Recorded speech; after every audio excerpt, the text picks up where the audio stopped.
Recording? Okay. Hi, my name is White Paper Animations, and today I am going to be teaching you the basics of sprite animation. Remember, I'm doing this on Scratch, so if you're doing this somewhere else, it's probably not going to work the same. Alright, let's start. So first thing off, you want to, get a character, and usually do that by backpacking, but I'm pretty sure if you already came here, you would know how to do that, so I'm not going to go into all of that, alright? So let's start. I'm using Roto because his character's design is pretty cool. So first you want to create a new character and then drag the costumes you want into that one, like that. So now you have this guy. Convert to bitmap because bitmap is a bit easier to work with, for the sprites. Hide the main one, and we only want to focus on the sprite we're animating, which is this. Alright, so we'll set him we'll put him right here, right? Because for today I'm gonna teach you about how to move your character properly. So for example, let me just go to a separate tab. Let me just quickly go back to my profile and my studio. I'm pretty sure I would find something that isn't exactly the best. Wi-Fi, please help me out here. Alright, here. Alright, let's start with Kaizeno, maybe. Alright, what's his problem?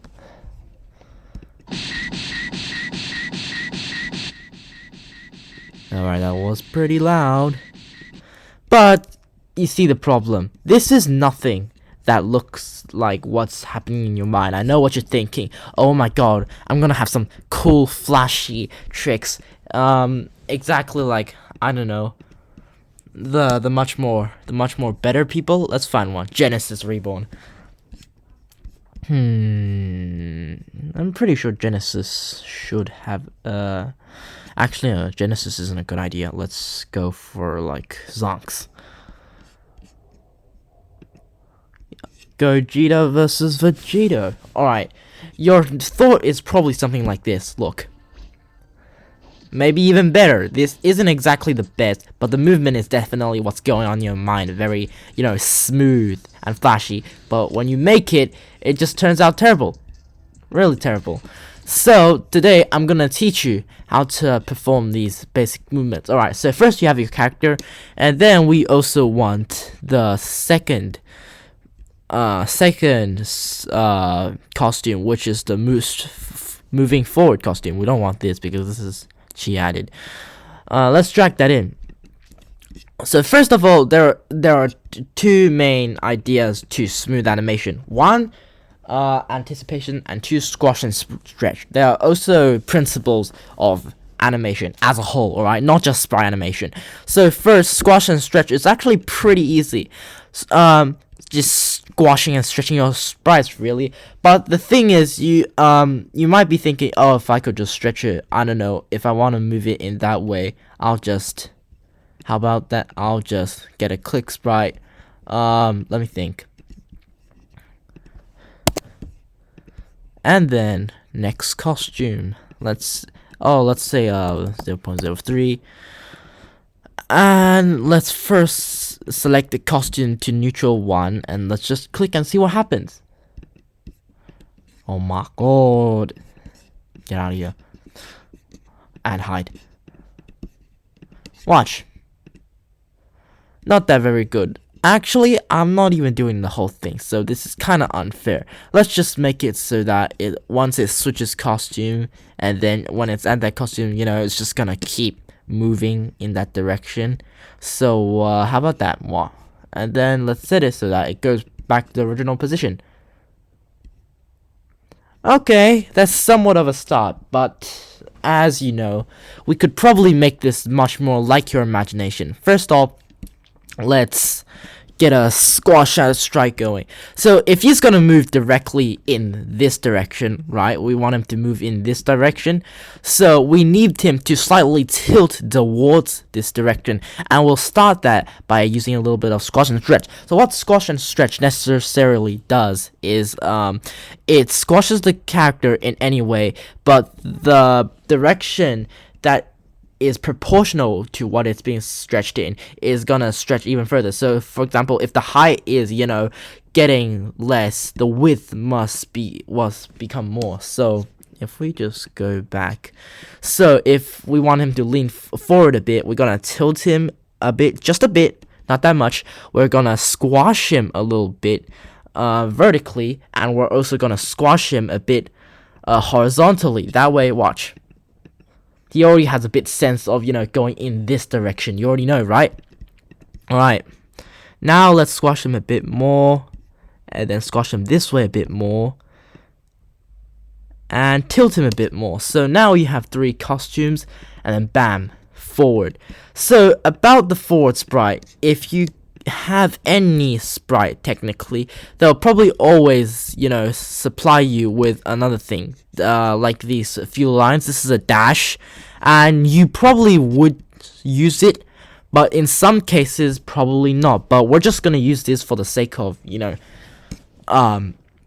explaining the basics. So bam, and then here's what you gotta do. You gotta stretch the thing very far to indicate how fast he's going. Alright, maybe at the end we'll add a little bit of screen shake, which I'll tell you in a bit later. So since we stretched him this far, that must mean horizontally, that must mean we must stretch him lower a bit vertically, right? So we're just gonna do that.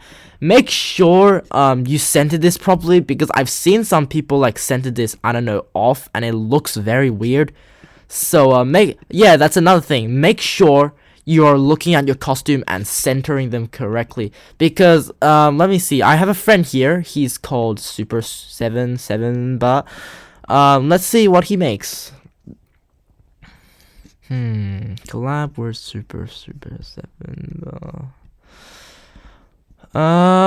Let's just let's just use this. I hope it's not a collab. Oh no, it's a collab. That's not good. Collab with Super. Why is this guy doing collabs? So many collabs. The birth of Jump Go. Alright, this should be done by him. Watch.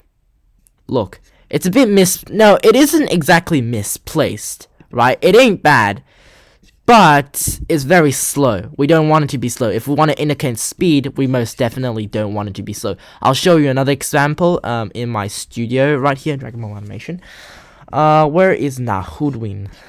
Nahudwin. Yeah, frame 10s, or just another simple one, Jamco and Porla.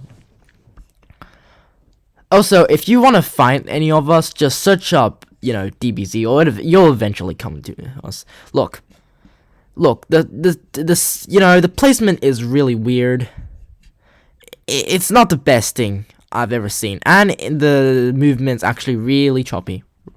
So that's what we don't want, alright? Right now I'm teaching you how to get smooth animation. So once you got this, right, we don't want to make it that far immediately. We want to give it some breathing time, right? So shift this back, make sure the placement is correctly.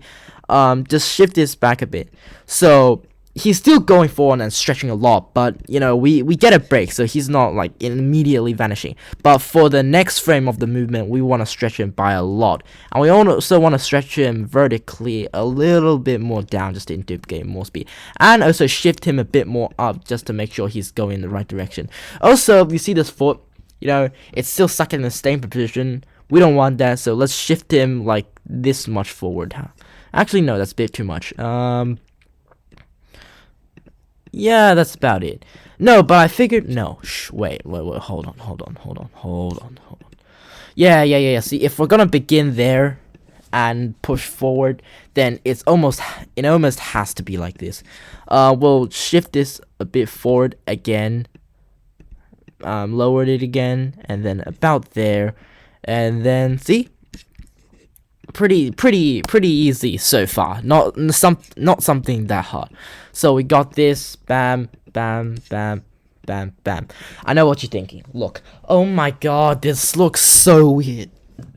Trust the process. All right. Trust the process. We'll start there, and then first of all, you want to put a repeat 2 costume until he moves. So the first moving costume is gonna be 4.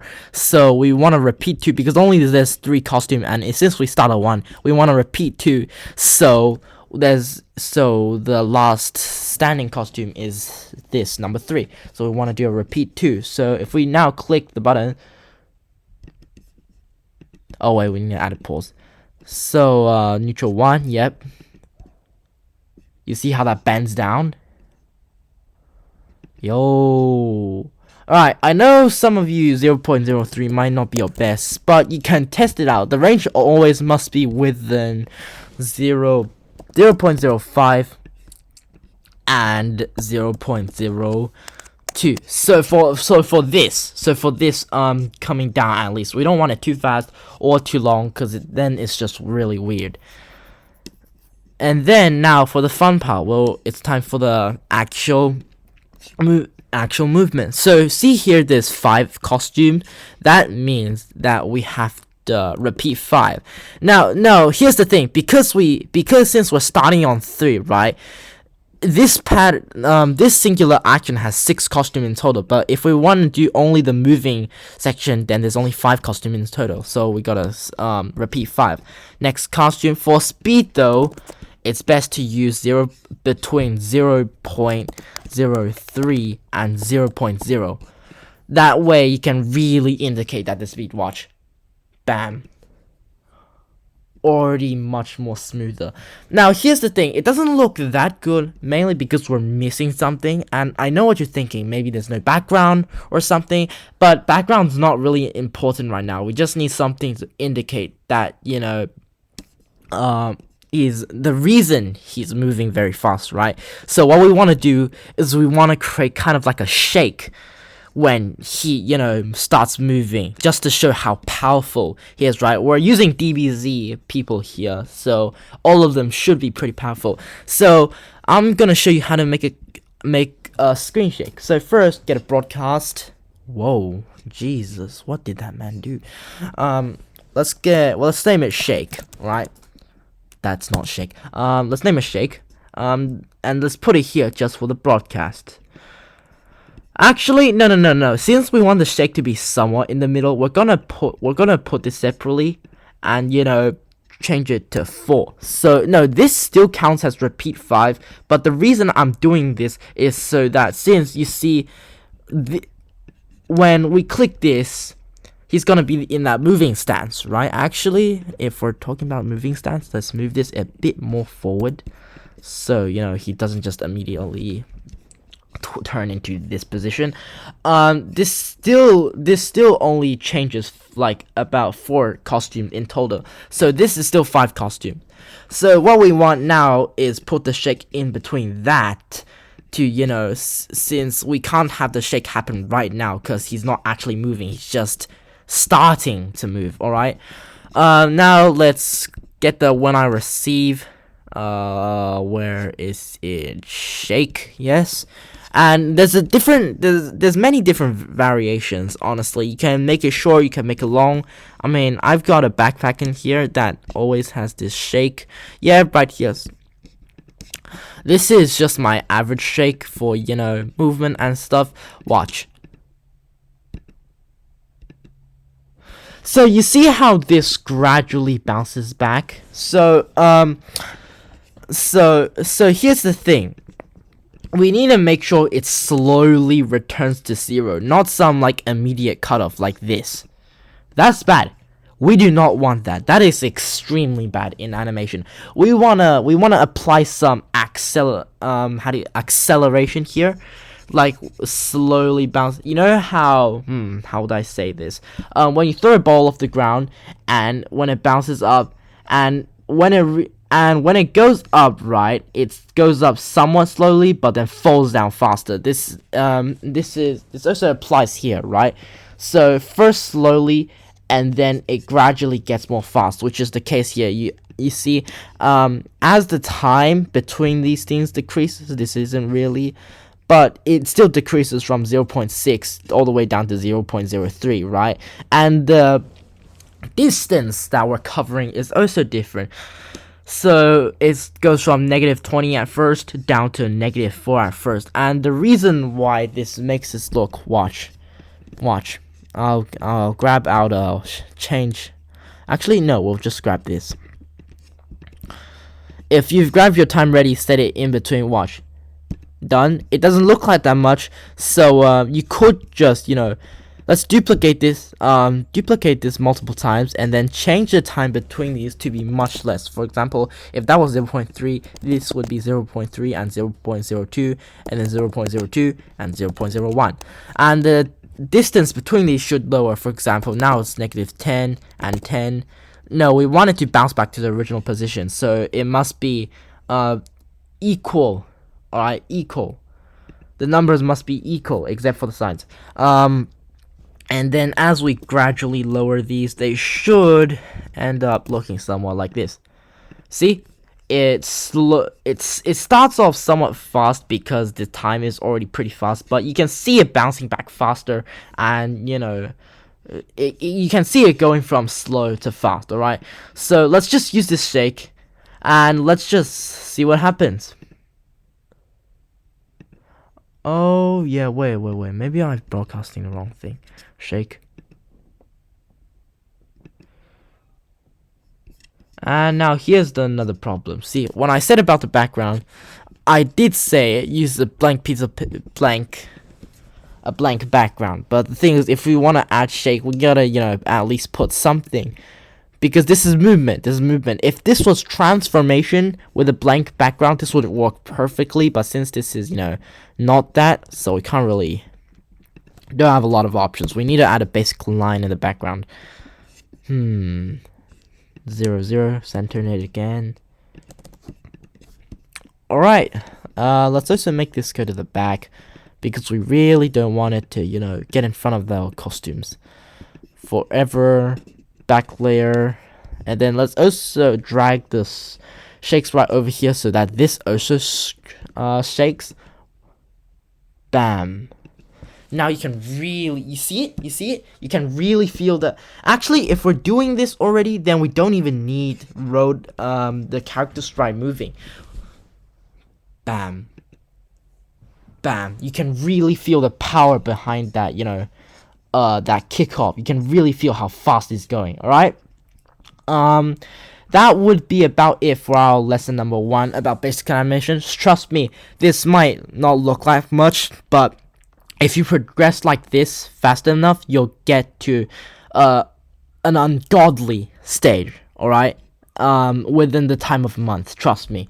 You don't really need talent for this. It's not really that hard. From my perspective, it might be hard for you, but if you follow the right direction, if you follow what other people tell you, what better people tell you, alright? Don't take tips from people that are at your level. They don't understand anything. If you take tips from better people, you will eventually get better, alright? That'll be the end of it all. Thank you for watching. Bye.